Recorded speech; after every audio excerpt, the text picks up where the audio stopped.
வணக்கங்க. ஒரு வீடியோங்க. கணவன் உங்களுக்கு ஒரு மனைவி வாய்க்குது. ஒரு மனைவி வைக்கும்போது உங்களை ரொம்ப நேசிக்குது அந்த பெண்.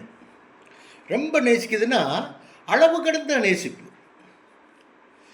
சந்தோஷம் வந்து உங்கள் கூட வாழ்கிறது அந்த அம்மா சரியான ஒரு பாக்கியமாக நினைக்குது. அந்த பெண்ணு பாக்கியமாக நினைக்குது. நீங்கள் வேலைக்கு போயிட்டாவோ எங்கேயாச்சும் போயிட்டாவோ அந்த பெண்ணுக்கு வந்து அந்த தனிமை வந்து ரொம்ப வருத்தமாக இருக்குது. உங்களை பார்த்தோன்னே அந்த பெண்ணுக்கு வறுமையை ஒரு சந்தோஷம், ஒரு ஆனந்தம், ஒரு சிரிப்பு, ஒரு புன்னகை, அப்படி உங்களை உங்களை நேசிக்குது. அந்த மாதிரி ஒரு பெண் உங்களுக்கு வாய்க்கிறதுக்கு வந்து பூர்வ ஜென்மத்தில் சரியான புண்ணியம் செஞ்சுருக்கணுங்க. சரியான பாவக்காரியம் பண்ணியிருக்கு. பாவக்காரியம் இல்லாமல், சரியான பாவக்காரியம் எல்லாம் பண்ணாமல் பிடிக்காமல் உங்கள் பேரண்ட்ஸ் வந்து புண்ணியம் பண்ணியிருக்கணுங்க. புண்ணியம்னா சாதாரண புண்ணியம் எல்லாம் இல்லை, சரியான புண்ணியங்கள். அப்படியெல்லாம் பண்ணுறது அந்த வயிற்றில் பிறந்த நீங்கள் ஒரு மானிடன் பையனுக்கு இந்த மாதிரி ஒரு பெண்ணு வாய்க்கும். அன்பின் சிகரம், பாசுணர்வோடு இருப்பாங்க. என்னங்க, அவங்கள பார்த்தாவே பல ஐடியா கொடுப்பாங்க உங்களுக்கு. மென்மையாக பேசுவாங்க. எந்த சூழ்நிலையுமே அவங்க முகம் வந்து டென்ஷன் ஆகாது.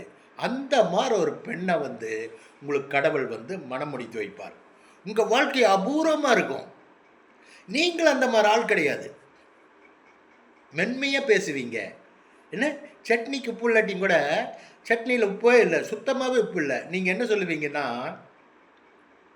இந்த டிஃபன் நல்லா இருக்கலாம், சூப்பராக இருக்குமா டிஃபன், சுவையாக இருக்குது, நல்லா இருக்குது நல்லா இருக்குது நல்லா இருக்கு, நாளைக்கு சட்னி பண்ணும்போது இன்னும் கொஞ்சோண்டு உப்பு சேர்த்திக்க அப்படிம்பீங்க. நாளைக்கு நாளைக்கு நாளைக்கு செய்யும்போது அந்த மாதிரி வேர்ட்ஸ் எல்லாம் பேசி இனிமையாக வாழ்வீங்க.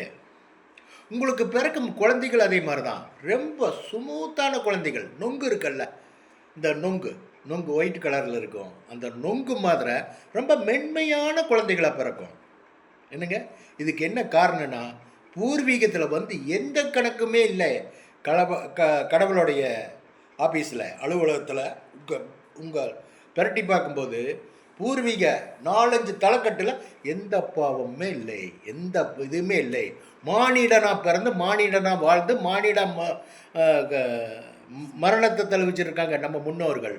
அந்த வழியில் வந்தவர்களுக்கு இந்த மாதிரி பெண்மணி வாய்க்கும் அப்படின்னு சொல்ல வர்றேன். வச்சுட்டுங்களா? பாய்.